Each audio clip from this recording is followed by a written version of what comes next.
അല്ലെങ്കിൽ ഞാൻ എനിക്ക് വൈബ് ചെയ്യാൻ പറ്റുന്ന ഇന്നത്തെ ഭാഷയും പറഞ്ഞാൽ ഭാഷയും കൂടെ നോക്കി ഇന്നത്തെ ഭാഷയിൽ വൈബ് എന്ന് പറയുമല്ലോ അതുപോലെ സമപ്രായക്കാരൻ അദ്ദേഹം ഉണ്ടായിരുന്നുള്ളൂ, വേറെ ആരും എല്ലാരും പ്രായം ചെന്നവരാ.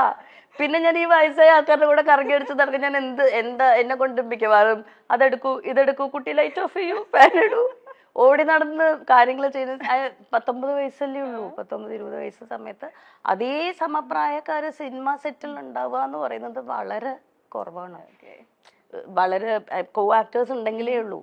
അതിപ്പോ ഞാൻ പെയ്തൊഴിയാതെ എന്ന് പറയുന്ന സീരിയലില് ഒന്നാമത് എനിക്ക് ഭയങ്കര ഹോം സിക്നെസ് ആണ്. ഞാൻ എറണാകുളം വിട്ട് തിരുവനന്തപുരം തന്നെ കുറേ ലോങ് ആദ്യമായിട്ടാണ് അത്രയും ലോങ് ഡേയ്സ് മാറി നിൽക്കുന്നതെല്ലാം.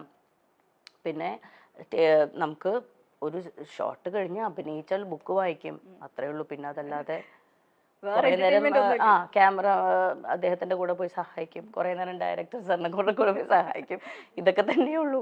അപ്പോൾ അത് കഴിയുമ്പോഴത്തേക്കും ഇന്ദ്രൻ ഈ പറയുന്ന പോലെ ഇന്ദ്രൻ നാഗർകോയിലാണ് ആ സമയത്ത് പഠിച്ചുകൊണ്ടിരുന്നത്, എഞ്ചിനീയറിംഗിന് പഠിച്ചുകൊണ്ടിരിക്കുന്ന സമയമാണ്.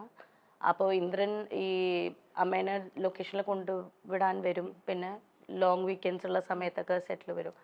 നമ്മൾ ഓരോ കാര്യങ്ങൾ പറയും, ഒബ്വിയസ് ആണല്ലോ. ഇപ്പോൾ ഇന്ന് ഏതെങ്കിലും നമ്മളുടെ വീട്ടിലൊരു ഗ്യാതറിംഗ് നോക്കിയാൽ തന്നെ നമ്മുടെ കുട്ടികളെല്ലാവരും സമപ്രായക്കാരോടൊപ്പം അല്ലേ സംസാരിക്കുക. അങ്ങനെ സംസാരിച്ചു തുടങ്ങിയതാണ്. പിന്നെ സെയിം ടേസ്റ്റ് ഓഫ് മ്യൂസിക് ആണ്, പറയുന്ന കാര്യങ്ങളിലും കുറേ ഈ പറയുന്ന പോലെ റിലേറ്റ് ചെയ്യാൻ പറ്റി എന്നുള്ളൊരു സംഭവമുണ്ട്. And I don't know what happened, when happened, it just happened. It just happened. Yeah. അതാണ് അതിൻ്റെ ഏറ്റവും ബ്യൂട്ടിഫുൾ ആയിട്ടുള്ള സംഭവം. ബിക്കോസ് ഇപ്പോൾ 20 ഈ പറയുന്ന ഈ ദിവസം തൊട്ട് ഇന്ന് വരെ നിൽക്കുകയാണെങ്കിൽ ഈസിലി ഒരു 25 വർഷമായി. സോ ആ മാജിക് ഇപ്പോൾ 25 ഇയേഴ്സ് ഹോൾഡ് ചെയ്യാൻ പറ്റിയിട്ടുണ്ട് എന്നതാണ് ഞാൻ മനസ്സിൽ സൂക്ഷിക്കുന്ന ഒരു കാര്യം. വലിയൊരു കാര്യം തന്നെയാണല്ലോ ഇന്നത്തെ കാലത്ത്. വളരെ നമുക്ക് കോമ്പാറ്റബിൾ ആയിട്ടുള്ള ഇന്നത്തെ കാലത്തിന്റെ എന്നുള്ളതല്ല, ഇതിന് ഇമ്പോർട്ടൻ്റ് ആയിട്ട് നമ്മൾ ആസ് പീപ്പിൾ നമ്മൾ മാറുമല്ലോ. 20കളിൽ നമ്മളല്ലല്ലോ 30കളിൽ നമ്മൾ, അതല്ല 40കളിൽ. അത് കീപ്പ് ചെയ്ത് പോകാൻ പറ്റണ്ടേ? ലോകം മാറുന്നത് വേറെ വിഷയം. നമ്മളുടെ മാറ്റത്തിനോടൊപ്പം തന്നെ നമ്മളുടെ റിലേഷൻഷിപ്സും ചുറ്റുമുള്ള ആൾക്കാരെയും മാനേജ് ചെയ്തുകൊണ്ട്, അല്ലെങ്കിൽ അത് അങ്ങോട്ടും ഇങ്ങോട്ടും രണ്ടുപേർക്കും കംഫേർട്ട് ആവുന്ന രീതിയിൽ കൊണ്ടുപോകാൻ പറ്റുക എന്ന് പറയുന്നത് അതൊരു ഒരു ആങ്കറാണ്. അപ്പം ഇന്ന് നമ്മളുടെ ഒരു എന്താ പറയുക, ഒരു സോഷ്യൽ മീഡിയയിലേക്ക് എത്തുമ്പോൾ, ഡിജിറ്റൽ മീഡിയയിലേക്ക് എത്തുമ്പോൾ അതിനൊരു കൾച്ചർ കുറച്ച് നല്ല ഡിഫറെൻ്റ് ആണ്. പ്രേക്ഷകർ കാണാൻ ആഗ്രഹിക്കുന്ന എല്ലാ പ്രേക്ഷകരും അല്ല, പല കാര്യങ്ങളും കാണാൻ ആഗ്രഹിക്കുന്ന പ്രേക്ഷകരുണ്ട്. അമ്മയെ തല്ലിയാലും രണ്ടുണ്ട് പക്ഷം എന്ന് പറയുന്നത് പോലെ ഇപ്പൊ ഞാൻ ചില സമയത്ത് എനിക്ക് പേഴ്സണലി വലിയ ഇൻട്രസ്റ്റ് ഉണ്ടാവില്ല ഇങ്ങനെ ഒരു കാര്യം ചോദിക്കാനായിട്ട്, പക്ഷെ എന്റെ ജോലിയുടെ ഭാഗമായിട്ട് ചിലപ്പോൾ ഞാൻ ചോദിക്കുകയും ചെയ്യും.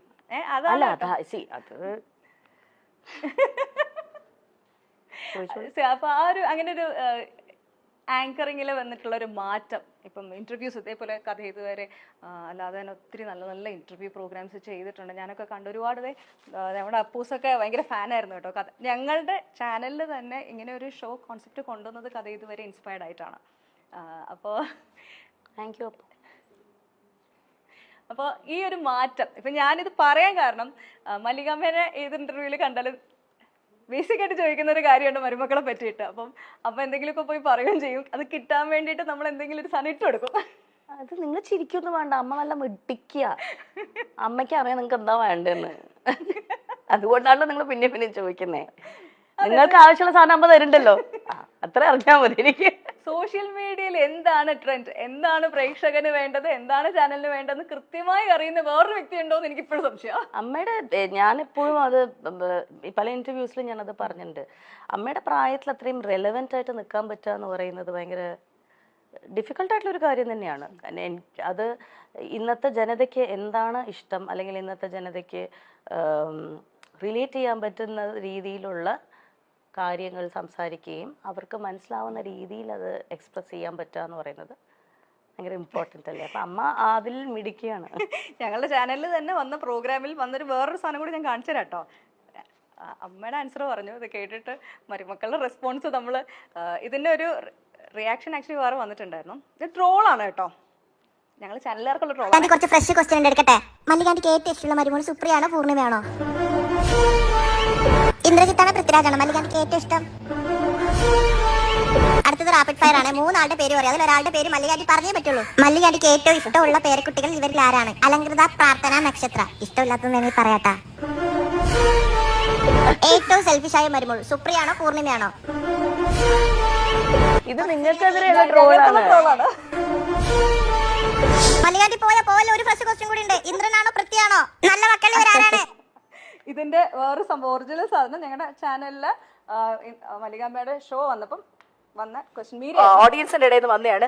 ചെറുതായിട്ടെങ്കിലും ഒരു അമ്മായിയമ്മ മരുമകൾ പോരുണ്ടെങ്കിൽ ആ പോരെടുക്കുന്ന ആരെടുത്തായിരിക്കും? സുപ്രിയ. എനിക്കത് ഇഷ്ടമേ അല്ല. ഞാൻ എന്നെ കിട്ടത്തില്ല പോരിന്. ഞാൻ ഇവരുടെ കൂടെ താമസിക്കത്തില്ലല്ലോ. പിന്നെ പോരെടുക്കാൻ ഇതെങ്ങനെ പോരെടുക്കുന്നത്? ഞാൻ നിൽക്കത്തില്ല. ഞാൻ വേറെ അത് പറയാൻ മക്കൾക്ക് വലിയ പരാതിയാ കൂടെ ശ്രദ്ധിക്കാതെ. ഞാൻ അതല്ല, അതുകൊണ്ടാണ് ഈ സ്നേഹം. നമ്മൾ കൂടെ കിടന്ന് വരവേ തീർന്ന കാര്യം അതോടുകൂടി തീർന്നു.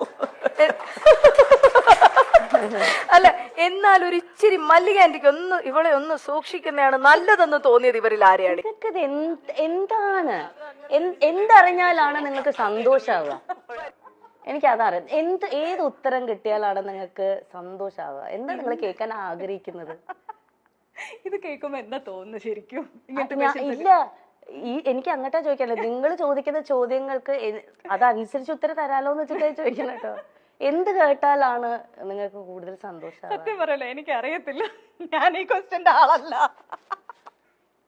സത്യസന്ധമായിട്ട് പറയുവാണെങ്കിൽ ഈ ഇന്റർവ്യൂസ് ഞാനിപ്പോ സിനിമ ഇന്റർവ്യൂസ് ചെയ്യണ്ടല്ലോ. ഇത് ഒരു മാറ്റമാണ് ആക്ച്വലി, സമയത്തിനനുസരിച്ചുള്ള മാറ്റമാണ്. ഇങ്ങനെ വളരെ പേഴ്സണൽ ആയിട്ടുള്ള ഇറലവെന്റ് ആയിട്ടുള്ള ക്വസ്റ്റ്യൻസ് തന്നെ ഞാൻ പറയും. പക്ഷെ ഇങ്ങനത്തെ ക്വസ്റ്റ്യൻസിലേക്ക് ആങ്കർ ചോദിക്കുന്നതിനെ പറ്റി ആ ഒരു ജോലിയിൽ ഇരുന്ന ഒരാളാണ് അല്ലെങ്കിൽ ചെയ്യുന്ന ഒരാളാണ്. എനിക്കൊരു പേഴ്സണൽ റൂളുണ്ട്. ഞാൻ മുമ്പിലിരിക്കുന്ന വ്യക്തിയെ അതിപ്പോ ഒരു ഇന്റർവ്യൂവർ എന്ന രീതിയിൽ ഞാൻ ഇന്റർവ്യൂ ചെയ്യുന്നപ്പം കഥ ഇതുവരെ ചെയ്തപ്പോഴാണെങ്കിലും അത് കഥ ഇതുവരെയിലാണ് എൻ്റെ ലൈഫ് ചേഞ്ചിങ് ജേർണി ആയിരുന്നു കഥ ഇതുവരെ എന്ന് പറയുന്ന ആ സമയത്ത്. കാരണം ഞാൻ ഇന്റർവ്യൂ ചെയ്തിട്ടുള്ള കുറേ മഹത്തായിട്ടുള്ള വ്യക്തികളും അവരുടെ ജീവിത പാഠങ്ങളിലൂടെ ഞാൻ പഠിച്ച കാര്യങ്ങൾ കുറേയാണ്.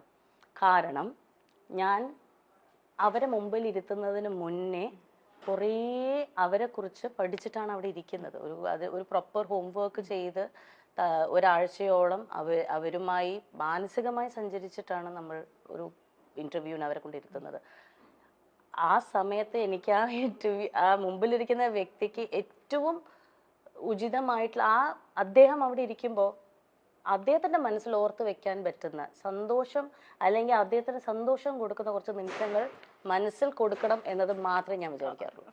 എൻ്റെ ഇന്റർവ്യൂവിനെ കുറിച്ച് ആലോചിക്കുമ്പോൾ മുമ്പിലിരിക്കുന്ന വ്യക്തിക്ക് ഒരു സന്തോഷവും സമാധാനം ഉണ്ടാവണം. ഞാൻ എൻ്റെ ഏറ്റവും ട്രൂ സെൽഫായിരുന്നു അവിടെ, അല്ലെങ്കിൽ എനിക്ക് എൻ്റെ മെമ്മറബിൾ മൊമെന്റ് ആയിരുന്നു ഞാൻ ഈ ഇന്റർവ്യൂവിൽ സ്പെൻഡ് ചെയ്യാൻ പറ്റിയത് എന്ന ആ ഒരു ഹോസ്റ്റിന് ആ ഒരു ഗസ്റ്റിന് ഫീൽ ചെയ്യിപ്പിക്കാനുള്ള രീതിയിലുള്ള ഇന്റർവ്യൂസേ ഞാൻ പ്ലാൻ ചെയ്യാറുള്ളൂ.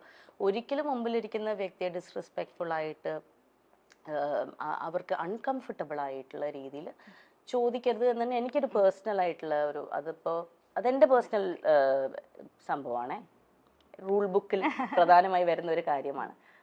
അതുകൊണ്ട് തന്നെയാണ് ഞാൻ അധികം ഇന്റർവ്യൂസും ചെയ്യാത്തത്. കാരണം ആരെയും ഞാൻ കുറ്റം പറയുകയല്ല, കംഫർട്ട് ലെവൽ ഭയങ്കര ഇമ്പോർട്ടൻ്റ് ആണല്ലോ. ഇപ്പം ചോദിക്കുന്ന ചോദ്യങ്ങൾക്ക് കംഫർട്ടായിട്ടുള്ളവർ ആൻസർ പറയും, ചിലവർക്ക് അത് അൺകംഫർട്ടബിൾ ആണ്, അവരത് പറയില്ല. പക്ഷെ ഇന്റർവ്യൂവിനെ സംബന്ധിച്ചിടത്തോളം നിങ്ങൾക്ക് അത് പറ്റില്ല. നിങ്ങൾക്കൊരു സർട്ടൻ കോളം ബുക്ക് ഉണ്ട്, അത് ടിക്ക് ചെയ്തേ പറ്റുള്ളൂ അല്ലേ. എനിക്ക് അങ്ങനെ ആരില്ല. ഞാൻ ചെയ്തിരുന്ന ഷോയിൽ എനിക്ക് പേഴ്സണൽ ആയിട്ടുള്ള ഒരു സ്വന്തമായി പറയാറുണ്ട്, ഞാൻ ഇന്ന കാര്യങ്ങൾ ചെയ്യില്ല, ഞാൻ ഇന്ന രീതിയിലേ ചെയ്യുള്ളൂ. എനിക്കതേ പറ്റുള്ളൂ. കാരണം എനിക്കൊരാൾ അൺകംഫർട്ടബിൾ ആക്കാൻ പറ്റില്ല.